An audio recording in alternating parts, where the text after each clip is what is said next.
is also going to unlock access for financial and business services for both nations. How will India benefit from this trade deal? Well, the UK has opened up its market for India's labour-intensive goods, which will include leather and footwear, textiles, engineering goods, fertilizers, chemicals, petrochemicals. Agriculture exports to Britain is also likely to increase by over 20% in the next 3 years.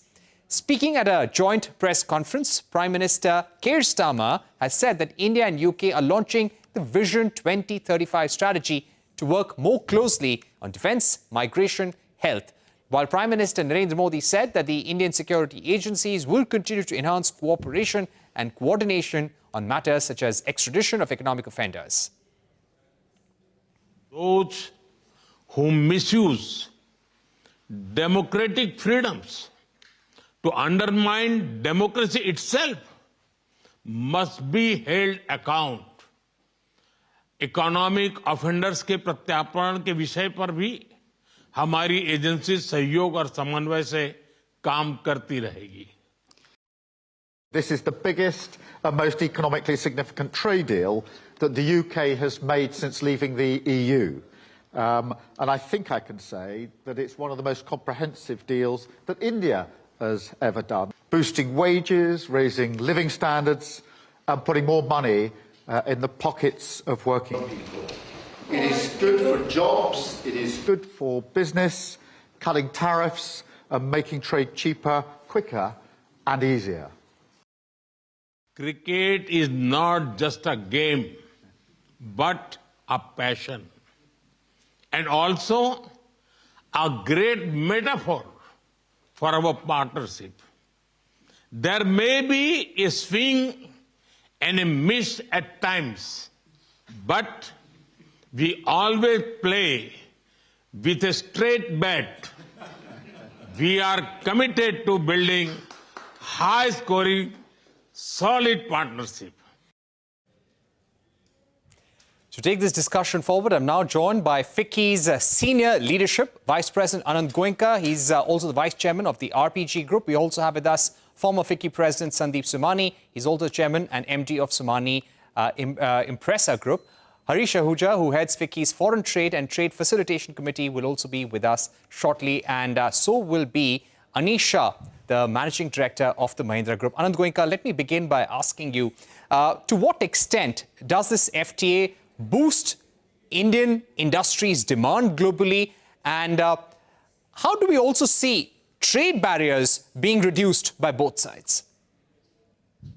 I think this is a landmark agreement made by our Prime Minister as well as the Prime Minister of both nations. I think at a time where tariffs are being raised, it's a great timing where we are working on various FTAs with many more countries. I think the big benefit to India is that of increased exports and a competitive edge over countries like Bangladesh, China, and increase our share in business in the UK. I'd say also that job creation sectors such as apparel, etc., have been focused on, which will really help creating employment within India. And then you have softer areas such as ease of doing business, digital trade, increased competitiveness of Indian labor movement to these countries. So I think to that extent, it's extremely comprehensive and puts India at a very strong position. Right. Sandeep Somani, how do you expect businesses like yours to benefit? There's a lot of emphasis from the Indian government how labour-intensive sectors are going to benefit and get greater access, zero-duty access in the UK market. Good afternoon. So it's quite a comprehensive agreement if you had gone through. And I think the government of India in this round of FTA compared to the earlier government's FTAs which were signed, which did not benefit industry. Industry has been, part and parcel of the discussions this time, involved by the government to give its inputs. And I think it's a very comprehensive agreement that has been signed. If you look at the labor employment kind of industries, a lot of advantages, competitive advantages will come to apparel, auto and auto components, made-ups, footwear and parts, carpets, the marine products which will benefit our fishermen, marine preparations which will add value to our marine products. So I think a lot of these areas employ a significant amount of labor, and these will all become zero duty.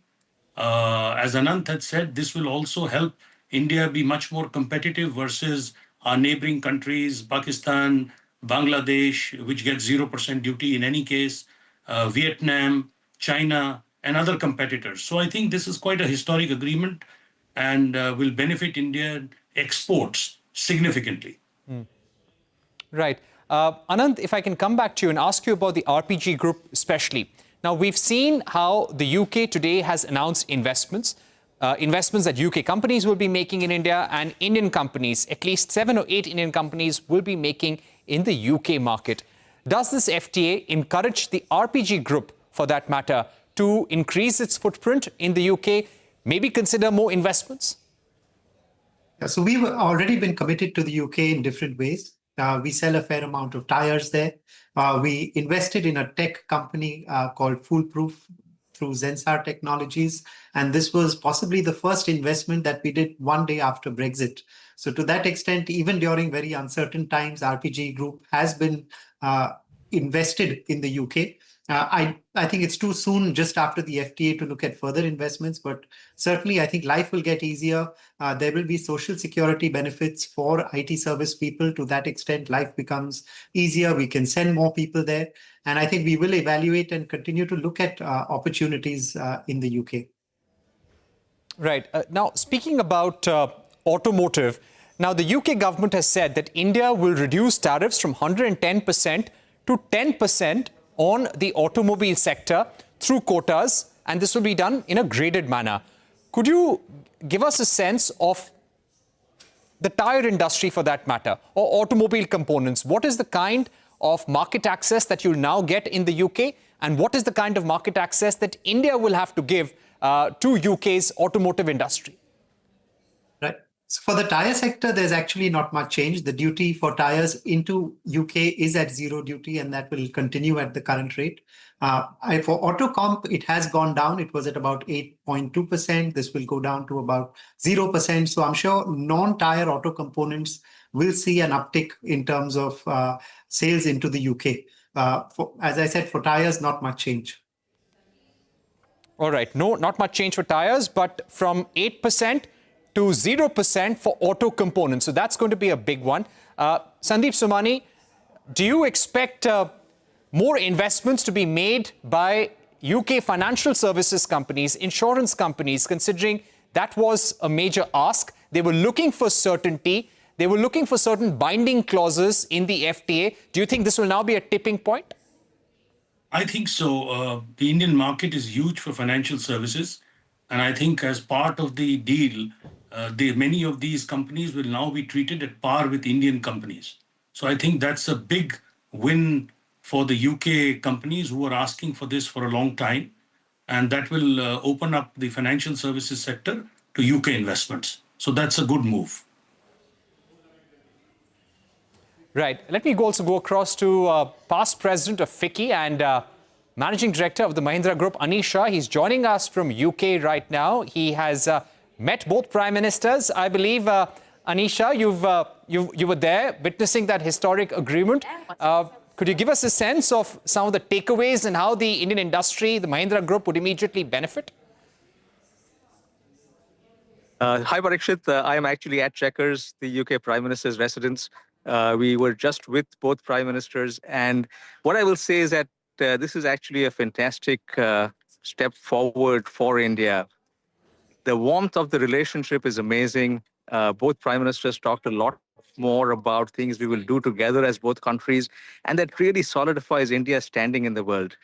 From a trade deal specific perspective, I think it is very well outlined. And I would give a tremendous amount of kudos to the Commerce Ministry and the Ministry of External Affairs and folks who've been working on this for a very long time.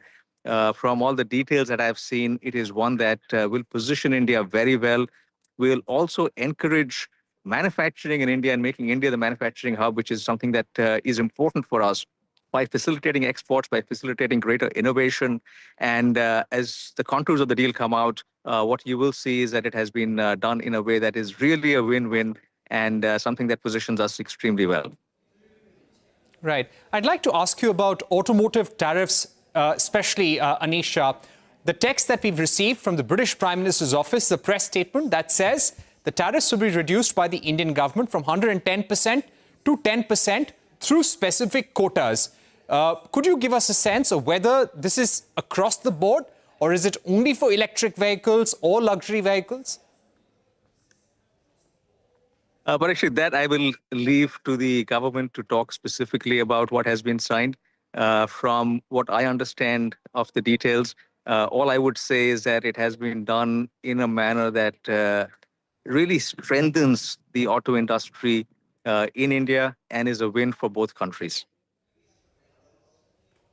Right.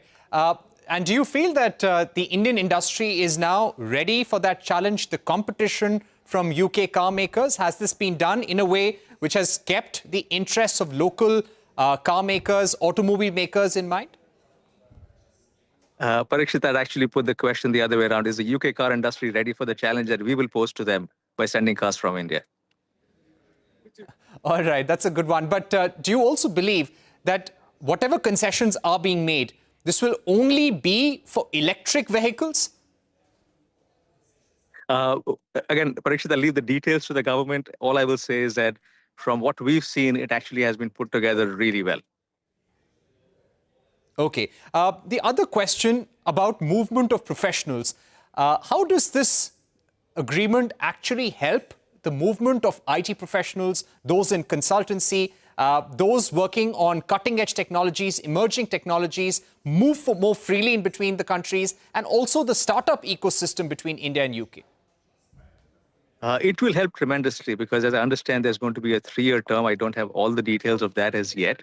But again, in brief discussions with some of the key leaders here, we feel that it will be a huge step forward in terms of facilitating that movement, making that happen easily, and therefore fostering innovation and a closer partnership in technology across both countries.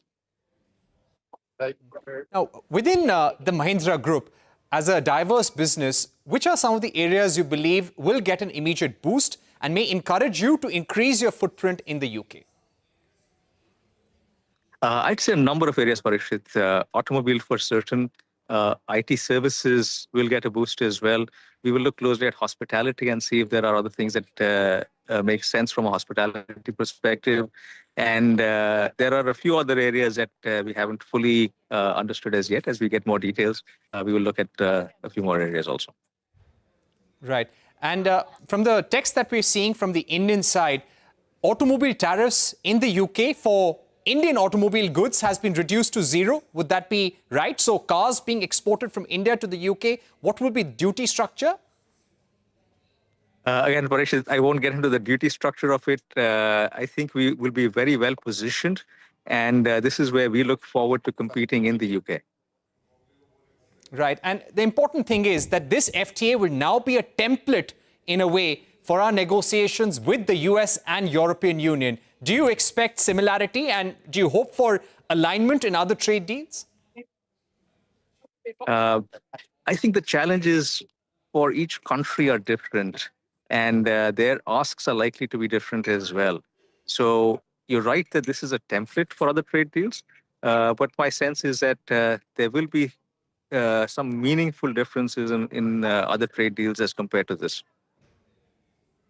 Right. Let me also go back to Anand Goenka and Sandeep Somani. Mr. Somani, to ask you about the FTA, the agricultural exports. Now, in a way, this FTA reduces tariffs on almost 95% or 99% of the agricultural tariff lines. Our processed foods, our pickles, our beverages, some of our wines also get access to the UK market. But at the same time, we've protected interests of our farmers by not giving in to compromises on dairy, wheat, rice, maize, and certain other items like apples and oats. How do you think the farm exports and India's farmers are likely to benefit in the long term? I think we'll get better access to their markets, which are primarily fed by other countries. India's share in the total imports by UK is only 1.88%. I'm not now talking only agriculture, but in general. So I think it will, help us get into their food chain better through the big processors of food and the big retailers of food. Very few items have been actually kept out. The bulk of our agricultural goods can actually be exported now at zero duty. So it will help our farmers I'm going to take a short penetrate the market better. Right. I'm going to take a short break, but I'll request both Anand Goenka and Sandeep Somani to stay with us. We'll be right back.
Welcome back to our special broadcast. We still have with us FICCI's senior leadership, Vice President Anand Goenka, former FICCI President Sandeep Somani, Harish Ahuja, who heads FICCI's Foreign Affairs, Trade and Trade Facilitation Committee, is also joining us on the program. Anand Goenka, coming back to you. Now, when it comes to both nations reducing some of the trade barriers, what are some of the rules or the entry barriers, apart from tariffs, which were hurting businesses on both sides and have been removed with this FTA? Right. I think it addresses exactly as it's been addressed. The good thing is that it is a win-win. It is complementary on both sides. For India, jobs was important, and I'm sure Mr. Ahuja will speak more about it, but it's a great opportunity for the apparel sector, for the autocom sector. And for UK, the big wins would be on, whiskey, high-end cars, EVs. I think these are the wins. So both have certain strengths, and the agreement has worked out to the strengths on both sides. Right. do you also believe, and I'm coming back to the automotive component sector, if tariffs on auto components have been reduced to zero in the UK for Indian goods coming there, do you expect more manufacturing to be set up now in India? So our overall trade levels are not yet high enough, possibly for setting up more capacity. But certainly, I think there will be an increase in supplies into UK. And then depending on capacity utilization as that comes up, certainly it can be an opportunity. If you look at manufacturing of cars in UK, it's primarily high-end vehicles. So in the end, it depends on really that volume. Is it high enough to take up capacities? I won't have that detail, but it's overall a great positive opportunity for increasing sales. Right. Mr. Harish, thank you very much for joining us. As someone who understands the Indian exports very, very well, there were a large number of product lines which already had zero duty status in the UK, including the Indian pharma industry and generics. So, realistically speaking, practically speaking, how much do we really benefit in terms of annual gains? Yeah, you see now, actually, I'm from apparel side, manufacturing of apparel and textiles. So we see this is a big boost for our trade, especially the signing of FTA, because other countries like our competitors, Bangladesh and Vietnam, they already have FTA with UK. So we are also coming on the level playing field with them. And this will open us a huge market, and especially for India. In apparel sector, 90% of the raw material we have in the country, unlike any other countries. If you see Bangladesh, Vietnam, their input of apparel is only 30 to 40%, whereas India has 90% of raw material within the country. This is the highest value addition in any product of export product from India. And also our dependence of our population on agriculture is quite high in the country.